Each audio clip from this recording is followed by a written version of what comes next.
So thanks for coming, everybody. We're gonna get going here. Just wanted to give it another minute or two so people could make their way down the hall. But I've got 5 past now. So thanks for coming.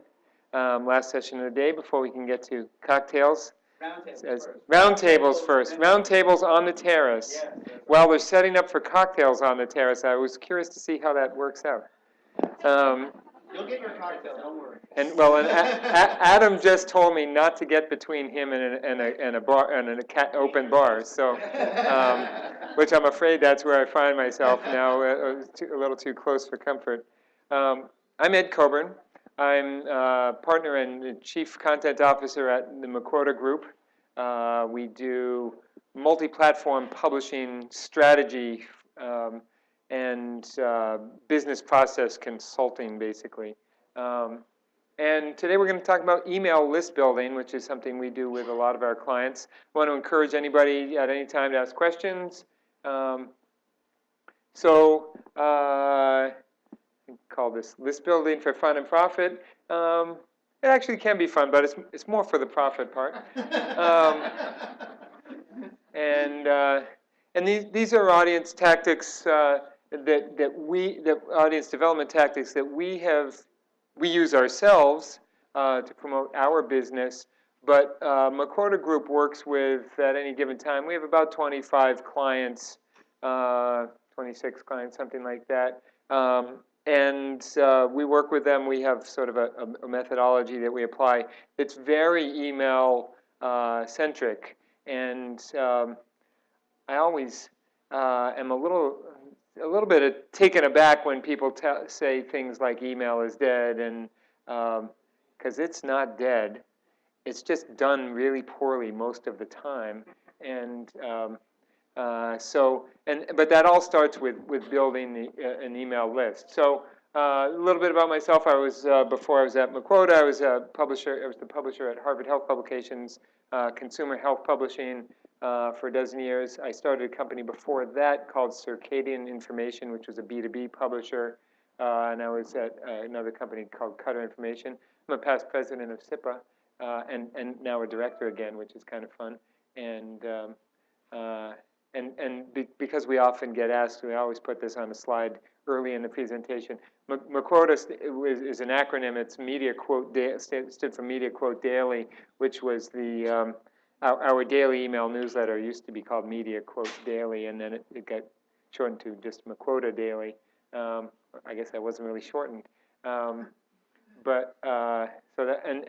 We have reports and email, and we do some training and planning. We do some systems. We have some technologies, and we do consulting. So that's a little bit about what Mequoda does. So the first thing I mentioned, the Mequoda Method. We talk about attracting people to a website, typically converting them into an email subscriber, and then we engage them primarily through email. We find it's a much more effective way to engage, and then through that engagement, we're able to monetize. And then to be successful, you got to scale that so that it's great if you can do all of those things, but if it's too small, you just don't have a business. So we like to scale those. So we're going to be primarily talking about attracting and converting here today, and I talked about how we have a bias. We're heavily email centric. When you're trying to monetize website traffic, every month you start with no traffic. So every month you're starting from zero, and you're having to do whatever you need to do to generate that traffic. And last month gives you some comfort about what's going to happen this month, but not exactly. But with email, you build an email list. Every month, you start with last month's ending number of email subscribers. You know exactly where you're starting each month. So that's why we like email. Email gives you an asset you can own, and I've got to say, when we see companies, clients who are selling, that email list is a huge factor in how the companies get valued and their desirability. So it's for owners in the room, building an email list is a nice thing. You do not own your website traffic like you own your email list. So Hopefully this will help you add value, increase the value of your business. So a little bit about the audience strategy. In our worldview, and this is really what I was just talking about. There were the portal, the people are visiting, and we tend to talk about portals, but you may think website. People washing through your site constantly. And the vast majority of those are one and done. They found you somewhere, they were referred to you somewhere, they hit a link somewhere. They don't remember you, they don't engage with your brand, and they're gone. But what we're trying to do is get the ones out of that. Don Nicholas likes to talk about panning for gold. You're going for those nuggets. We're trying to find those email subscribers that we can then monetize by getting them to buy your magazine, getting them to attend your events, this same concept works even if you're exclusively sponsor driven. The people that wash through your portal again don't have the same kind of response demographics as the people that become email subscribers. So even if you're about generating B2B leads for sponsors, this is still, all of this will make that more effective and more profitable. So a little bit about the content strategy to behind this audience development idea. We're bringing in traffic to the website. We're bringing in email. I mean, we're using email to drive traffic. Now, you might think, well, if this is all about building my email list and I'm using email to do it, how does that build my email list again? People share email. And so one of the things we do, and I'll talk about that in a minute, is in a few minutes, we give away stuff, and I know that there are people who use our publishing marketing approach. You give away stuff, and you send that out to your email subscribers, and they come and download that stuff, but they also share it with friends, and so you can get 20–30% of the people coming to download these things will be new to file. So that's how we use email to grow our email list. Social, obviously, we're using to drive traffic. We do not generally view, there are certainly some exceptions, but generally view social as a way to, we don't try to monetize social directly, but social is an important source of attracting traffic. When we look across our current clients, they tend to get about 3% of their traffic is being driven from their social efforts. So it's not a huge percentage, but about 10% of their email signups are coming through that social traffic. So it's a disproportionately effective means to engage people into your email program. So we think it's very important. But that's the order of magnitude that it is. This is not a 60% of your effort should be going into social. Obviously, search is tremendously important. Legacy, using your events and magazines and other things, and then paid, using pay-per-click programs and other kinds of things. So we'll be talking about these audience development sources in a second throughout this session. So this is first a little bit of terminology, and this is what we call a rapid conversion landing page. It's a landing page designed with one purpose in mind: to get people to give you their email address. And what it's doing is it's offering them a free report that's very tightly aligned to the keywords that brought them in there, what the information they're looking for, and it's what we call a free on free offer. They sign up for our free email newsletter, and you get this free report. And the bulk of the copy, and this page will go on for multiple screens. The bulk of the copy is selling the free report, and selling I put in quotes because there's no price. You just have to give us your email address. Tremendously important, and this is probably. This is typically when we're working with clients and on our own site. This is one of the top 3 sources of email subscribers is having these landing pages. They are long, copy-rich, specifically targeting specific keyword phrases. So Google loves them because they're very optimized, and they produce a lot of email addresses for us.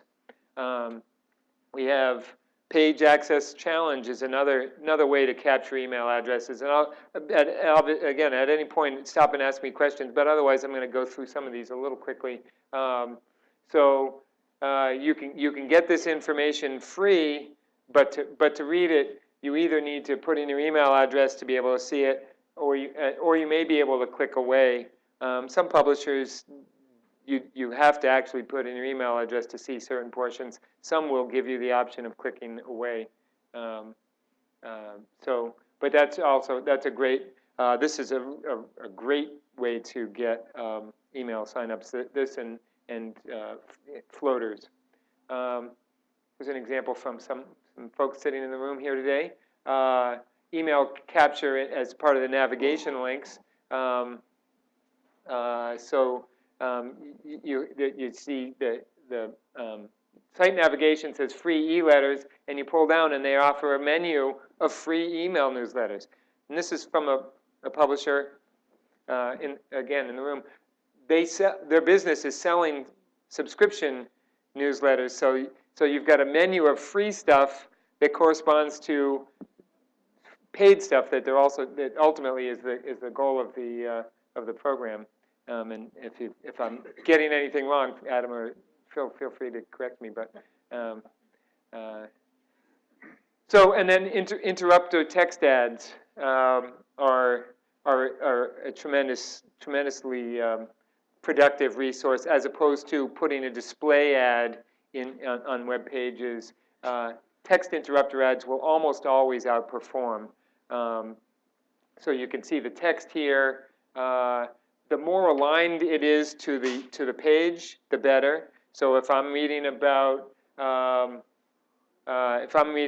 investing in ETFs, and this is offering, click here and get a free ETF report, that's going to report on ETF investing or whatever.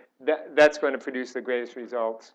But if you make that same thing a display ad, people's eyes skip right over it. If you put it in as text, people are much more likely to actually stop and read it.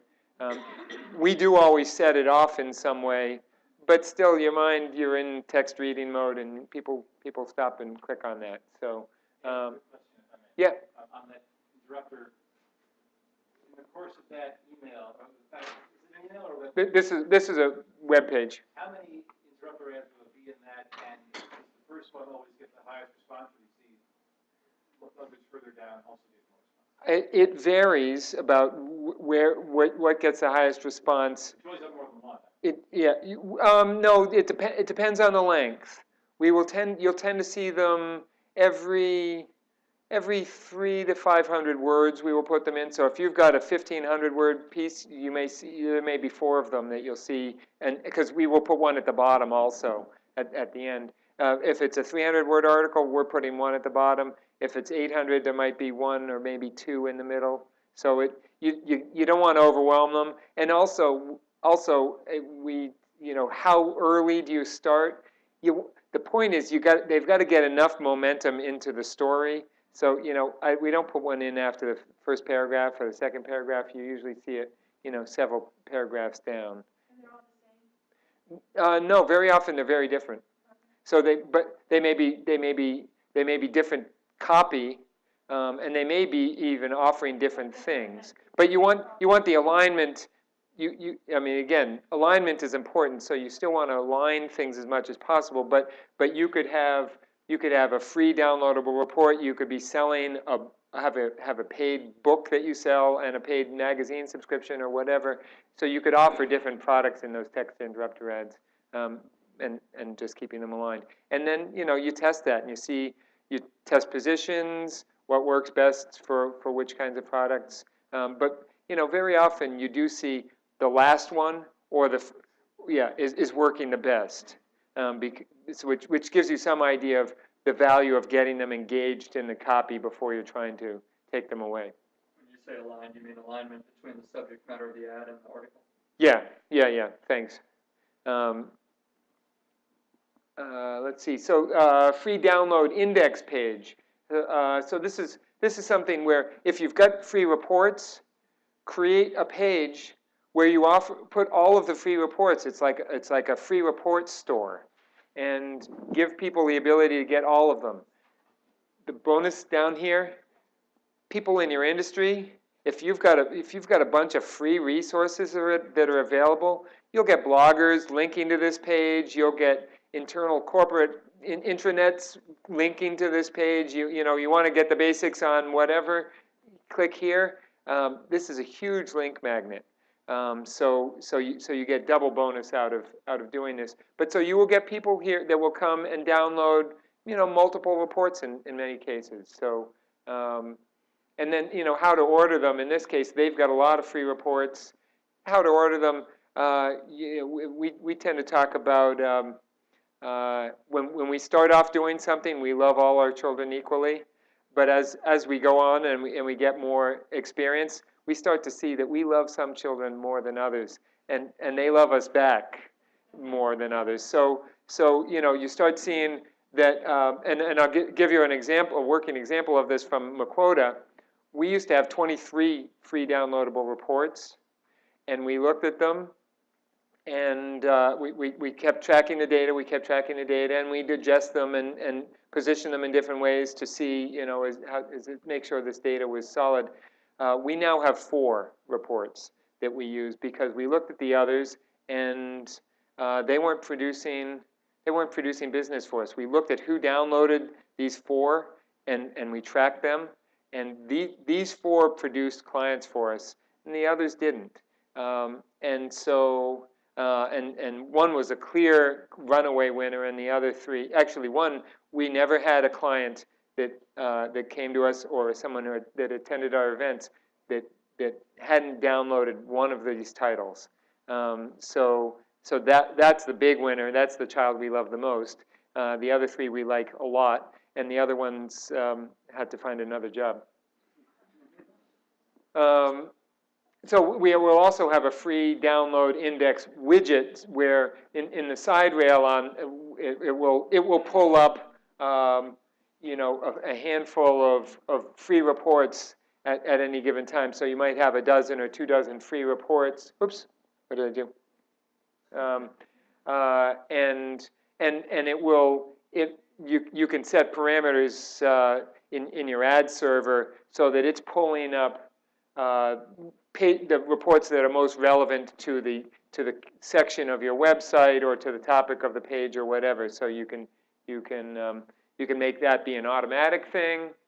You can also have it be curated. So this one isn't automated. This is the editors going in and making judgments based on current news, what's going on elsewhere on the website, what they're featuring on the front in that issue of their magazine or whatever. So this is again, it's not automated. This is being done by human judgment. In general, we like to find things that don't require human judgment because we find they tend to get updated regularly early on, and then a little less regularly, and then they kind of stop at some point. So finding a way to do that automatically helps. We do order form, what we call order forms and editorial, or OFIs, are a tremendously productive email capture resource. So it's this little thing right up here. People get to it. A lot of people's eyes will skip right over that, but an amazing number don't. For a customer that's logged in, they wouldn't see this. So if we know we already have your email address, you don't get this. Everything just moves up, or maybe we're promoting a paid premium product or something like that. But for those unwashed that are coming through the site, they'll get that. And it can be very effective. We also have slight variation of that in order form in the navigation again. So over on the right rail, we'll have something. This client happens to ask for not only email, but put their name and their postal code. How much you ask for? Absolutely. I mean, you know, you're going to test that. Every test I've ever seen, if you're going to get the highest response rate if you just ask for email address. However, you ask for more information, you put a little greater barrier up there, you may increase the quality. So, you know, I mean, it really depends on what you're trying to accomplish. I would say most of our clients are only asking for email address or email address and first name or a name. If you want to get additional information, particularly if you're in B2B and you're trying to qualify lead gen for lead gen purposes or whatever, maybe just ask for the email here. They click submit. They get taken to a confirmation page. We've captured their email address. Now we start to ask for more information, and they can respond or not. Once you get their email address, you can always get more information from them later. You don't get their email address. That's party's kind of over there. So so we tend to go with as asking for as little as possible up front. And if you are asking for more, staging it so you get the email first. It looks like that's all I'm going to be asked for, and then going to the second tends to work better. Yeah, Greg. So have you tested the quality of the emails you get with only having a single email box versus having email and confirm email, like to enter it twice? We have not recently. So the question was putting, type the email and then confirm the email. We confirm the email on. We have to confirm the email to opt you into the list. You get double opt-in, so they yeah. So if they don't get it, they don't put the email address in correctly, they're not getting anything from us. So we find that's a more productive way to go. Now, if they type it incorrectly and they don't pay attention to the fact that if they're trying to download a report, they type it in incorrectly, they're not going to be able to confirm that. They're not going to get the report. They're going to have to go back in and put it in correctly. So, yeah, if we've tested that, it hasn't been recently, but I think that would reduce. I suspect that would reduce response. It would. I'm just curious. On the one hand, you'd be reducing how many would respond. On the other hand, you'd be getting better quality emails. Right. But if you do the double opt-in, you're addressing that problem. Yeah. Free offer floaters. This I believe is our #1 source by a good amount of email conversion. So this happens to be in German, but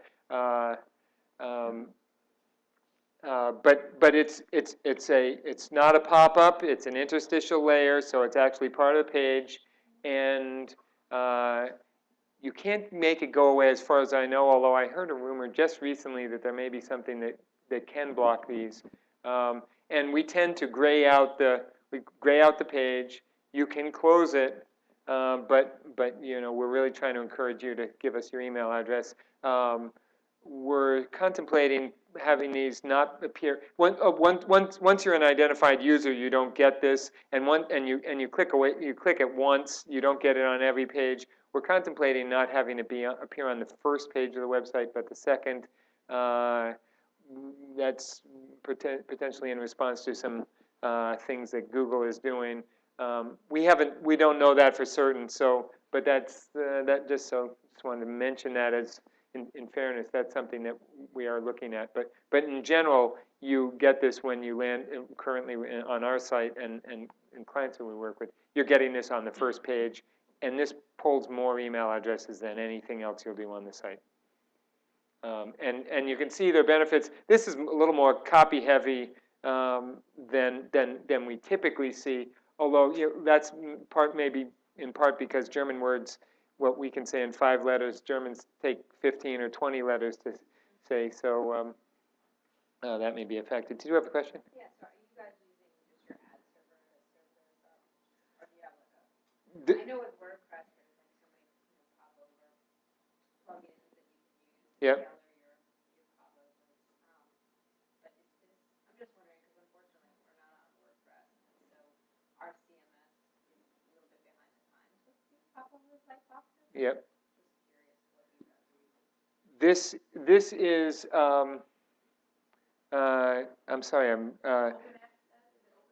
yeah, yeah.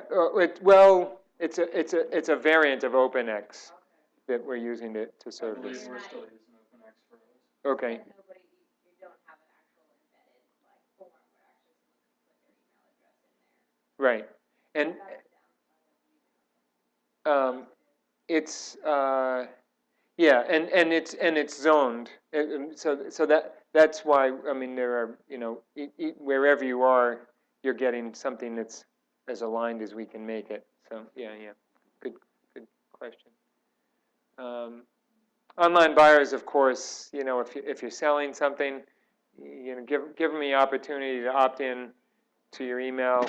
And depending on what you're selling in the market, you may pre-check those boxes. You may not.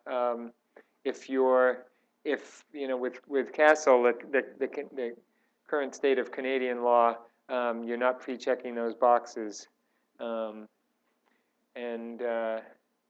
I don't know. I know a few Canadian publishers, and they're sure hoping that that law goes away or changes. But for now, you know, if you're selling to Canadian customers, you have to not pre-check things. Order flow abandons. If you can do a few different things, but you know, we don't see this a lot. The using a pop under to try to get people if they leave in the middle of the in the ordering process. But you can do you know, in an order flow, you can, if you've got a shopping cart situation, this is selling an individual product, but in a shopping cart situation, get their email first so that if they abandon, at least they've written their email address into the thing, into your database before they leave. So you know, put that up early in the fields that you're asking for, and make sure that they don't have to hit a submit button for you to capture that. That once they write that in and go on to the next field, you're getting that email address. So a little bit about so that was a little bit about using the website to convert email. Using content, you know, having a well-branded homepage is critically important for Google for driving traffic in. These guys, I mean, Beating Daily, they built Beating Daily as a brand name, and they had the #1 search position, and eventually that got them into where they were the #1 for beating, which was a pretty, this is in the craft market space, but that's a very competitive, you know, any single word that if you can be ranking #1 on, and that sounds like a pretty good day in my book. So you can imagine there, you know, with a well set up page like this, you're attracting a lot more traffic, and you know, you just, even if you just maintain the percentages of your email capture, you're capturing a heck of a lot more email addresses. So that's important. A little bit, you know, drilling down a little bit more on a well-optimized page or post, you know, making sure the page title, this happens to be a page from our site, we're optimizing on the keyword phrase best SEO keyword strategy. We do very well on that, and that's a pretty competitive. You can imagine trying to optimize on rank on any phrase that's about SEO. Well, all the competition are firms that this is what they do. So, you know, we land in the #3 spot. We feel pretty good about that and pat ourselves on the back about it. The page title, we've got the keyword phrase in the page title, the URL, the keyword phrase is in there, separated by dashes. We have the file structure set up correctly. The headline, we've got the phrase in there. We've got related phrases in the subhead. We've got them in the body copy, in the alt tags on the images. We've got the ability, social sharing enabled, the ability to comment at the end of this. So, you know, we're doing everything we can to make sure this page is delivering what Google thinks highly of and pushes up in the search rankings. So that works nicely. I mentioned rapid conversion landing pages earlier, making sure those are well optimized. All the things we just talked about going into a well optimized post. Same thing for a rapid conversion landing page. But in this case, it starts with, since these rapid conversion landing pages are built primarily around a free report or free downloadable something, the title of that free download is tremendously important. So here we are optimizing for sock knitting patterns and secondarily on free sock knitting patterns. You see knitting socks, so you've got related keyword phrases, but then you see sock knitting patterns. You see sock knitting patterns throughout this page.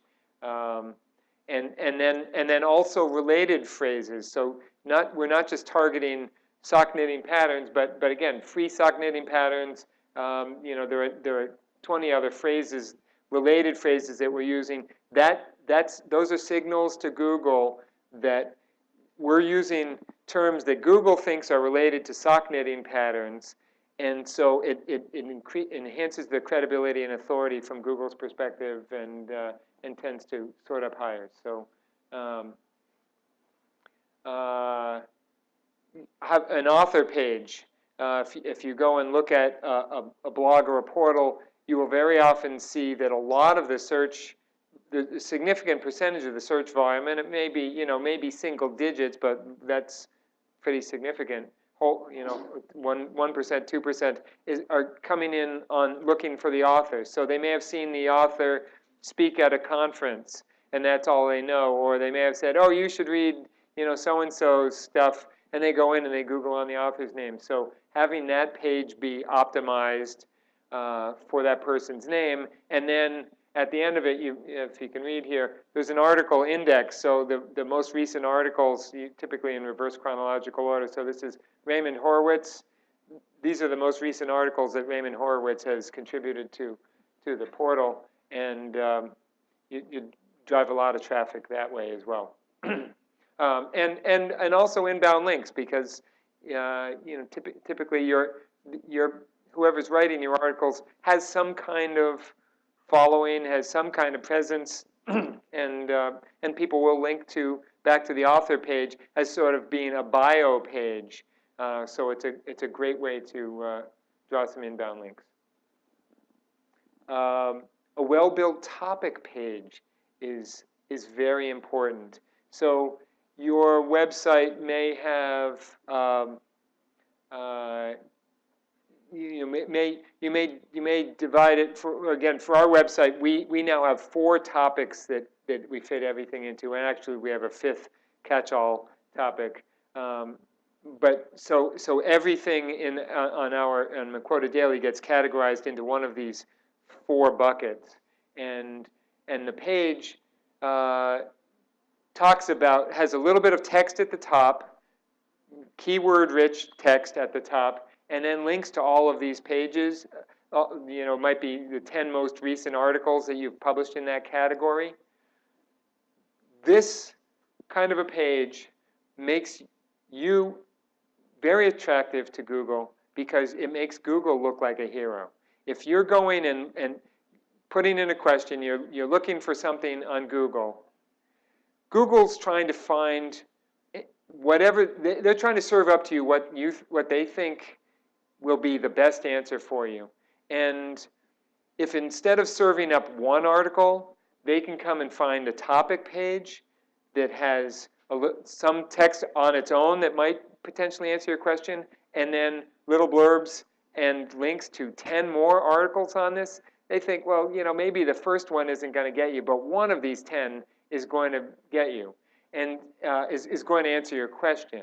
So Google measures the success by how well it sends people to a page, and those people stay on that page, read that page, maybe read more on that page, aren't bouncing back to Google to say, yeah, what else you got for me, because this isn't it. And these pages are remarkably sticky. So they do very well in search from that perspective. And related to that are tag pages.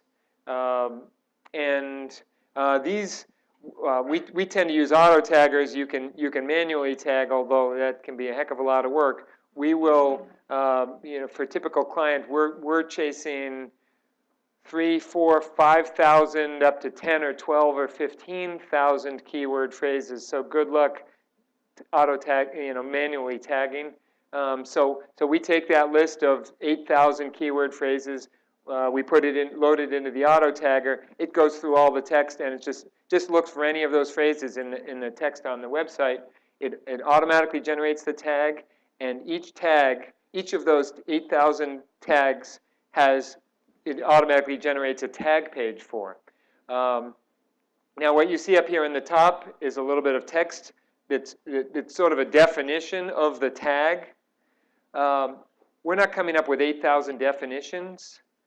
And in fact, typically when we're seeing one of these launch, there aren't any definitions. But what you start to do is you look at the pages that are attracting traffic, and you start with those. And so maybe you take the top 100 pages that are attracting traffic, and you write up a definition of that tag phrase. So now that's making Google think, instead of going to a page that says distributive negotiation, and then it's just a list of articles, now there's some evergreen text sitting right up here that explains what distributive negotiation is, and then there are more articles so you can read more about it. Again, you're making Google look like a hero when you've got a page like this, and they can serve that up to someone saying, distributive negotiation, typing that into the Google bar.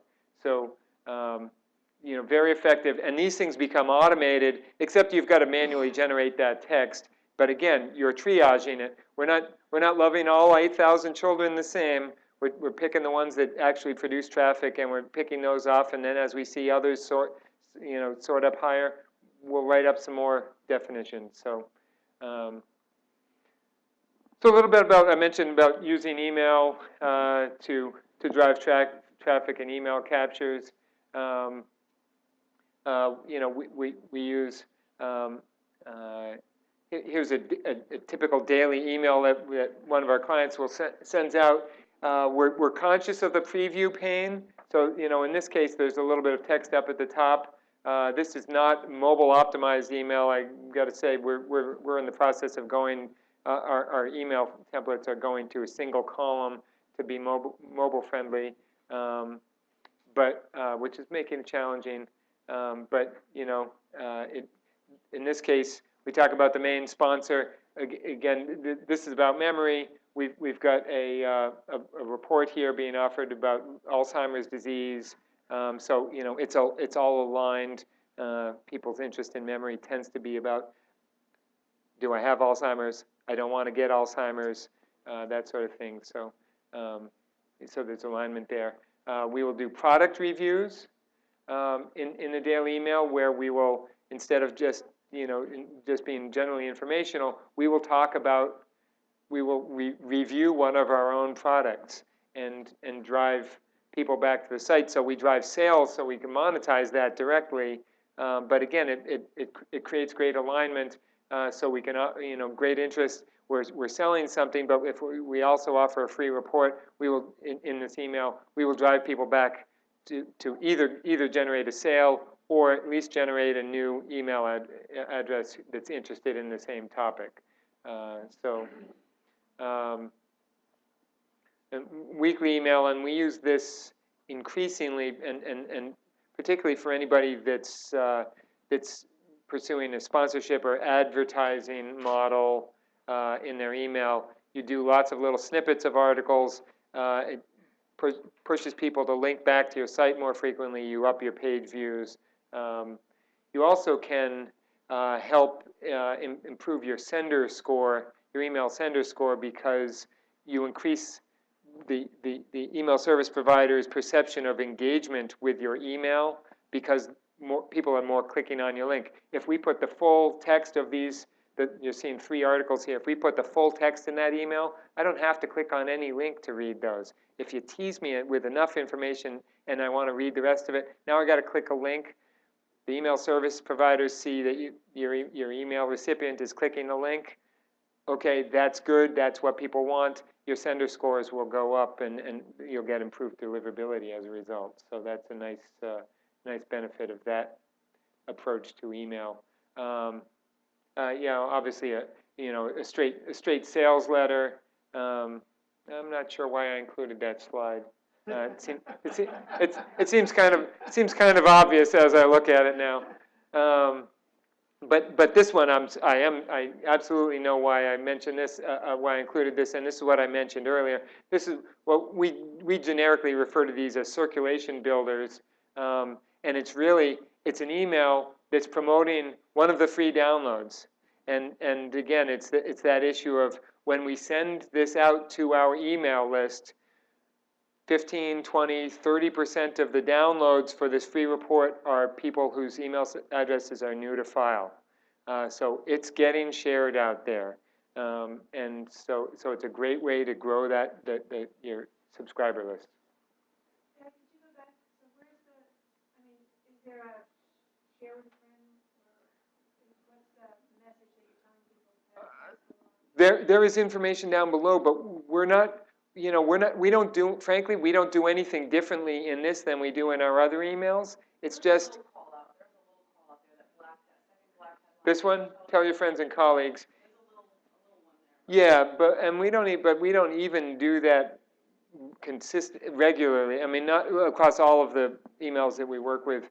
It's just, if you're interested in a topic, and this is a free report, I know someone else who shares my business need or my, whether if it's a, consumer enthusiast kind of publication, shares my passion for wines or boating or whatever. Hey, here's a great free report. I look like a hero to my friend who I forwarded this email to, saying, hey, you should check this out. And so a lot of that happens organically. I've forgotten that there is a mention here, but many of our emails don't even have that. It's simply people see, hey, here's a free thing. I can be a hero to somebody else by letting them know about this free thing. And be sure that they're forwarding the email as opposed to posting on a board or something? No, that's a good point. That's the other thing that happens is that, people will disproportionately, they maintain a blog in this field. They'll say, hey, here's a free report on this topic. So again, they're looking like a hero to their readers because they're making this available. So that absolutely does happen. Thanks, Greg. Good addition. So I wanted to talk a little bit about email newsletter templates, and this is from a very simplified. This is a page out of one of the content plans we would do that I create often with a client. But just when people come to when they opt into your email address, they opt in once.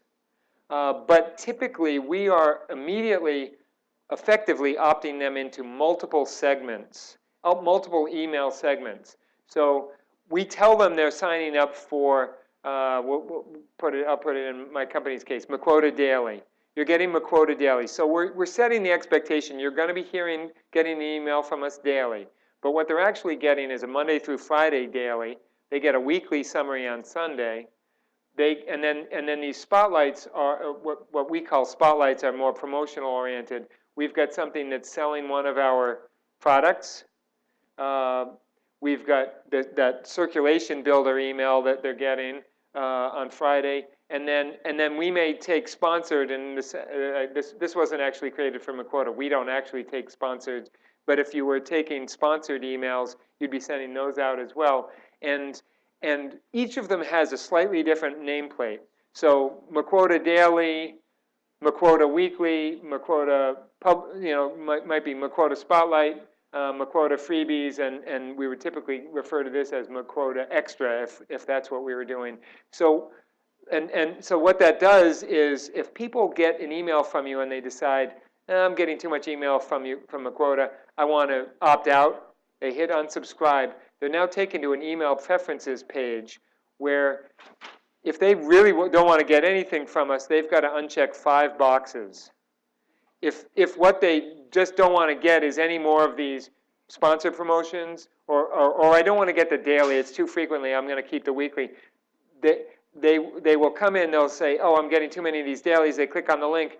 Oh, I can get rid of the daily. That's the email I just got that triggered this action, and I'm opting out of that, but they're leaving everything else. So you do a much better job of retaining your email subscribers when you give them multiple choices. And to make that work, you've got to have multiple templates, because if they can't figure out which of these 5 did I just receive that I don't want, the punt is I'm unclicking them all.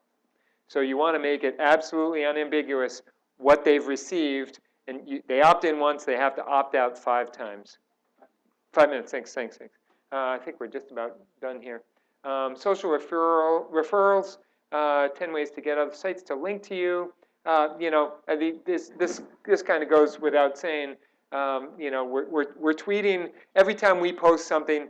We set up a social media schedule that with Twitter, typically Twitter, Facebook, and then if it's B2B, it's LinkedIn as well. Sometimes we've got Google Plus in there. Sometimes, depending on the product, it might, or the market, it might be Instagram or Pinterest.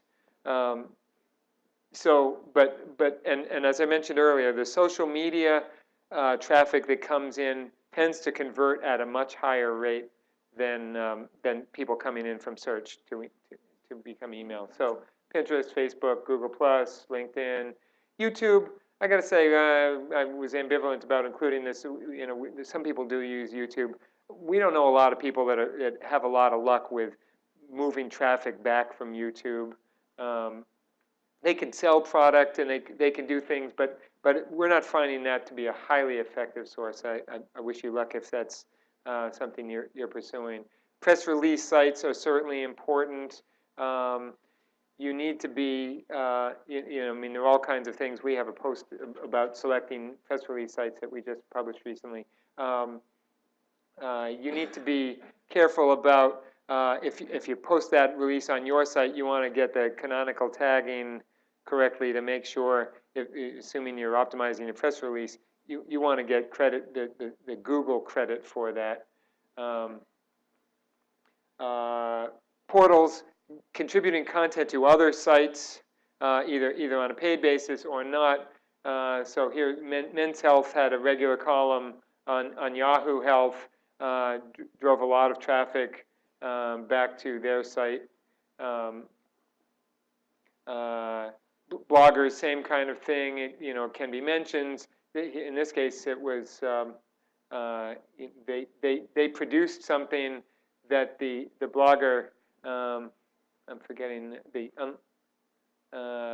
Golf Digest blogger found appealing, and they published a post about it, linked back to the site, and again, they had the benefit of Golf Digest had a higher page rank than they had. When that happens, you're conferring some of your higher page rank on the link site, so that helps you in Google. And last area I mentioned, legacy referrals. So if you're going and speaking someplace, throw up a slide at the end where you offer additional resources, or something like that for more information. Contributing to other magazines is a great way to do that. So the site creates content that gets into these other magazines, creates awareness, drives traffic back. Again, Men's Health, Eat This, Not That, a tremendously successful book series.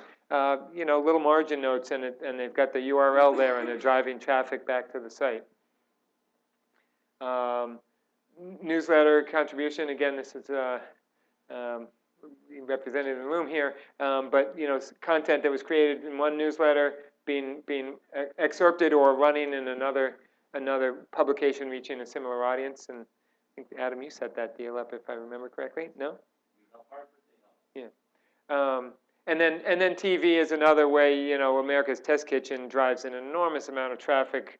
Every episode, they're telling you how you can get today's recipes. You just go back to the site where they're happy to capture your email address and begin an email relationship that way. And radio shows, traditional radio shows or web radio shows. HBR is tremendously successful drives a lot of traffic with IdeaCast, and they have other radio programs as well. And I know we're really pushing it. So paid media, I would just go through really quickly. You can do email appends. So if you've got customer profiles, and typically we see 20 to 20, 40, I've rarely seen more than 50, but I would say most commonly it's in the 20% range of your list. You can typically find email appends for. B2B, you can get that higher. Paid search, didn't really talk too much about that, but obviously paid search is a great way to drive a lot of traffic very quickly. You just have to have a budget for it. Banner advertising can work very well. Motley Fool does a lot of banner advertising that we see, and then affiliate co-registration. So while you're signing up, you're at golflink.com. They also give you the ability to get a free booklet that then opts you into an email from Golf Digest, Golf Odyssey Digest. So that's everything. I'm happy to take any questions, and if you want to drift out, I understand, and I won't be offended. You can talk to him afterwards. Yeah. Thank you. The roundtable started like 5